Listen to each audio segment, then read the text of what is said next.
Hi everyone, today we are making puff puff, easy homemade puff puff. We'll be needing our flour, sugar, yeast and water, then with pinch of salt.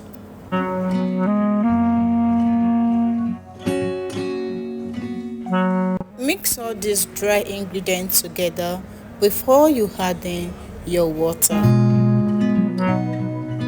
Spoon might not do the work for you. Please kindly use your hand, just like you see me doing so.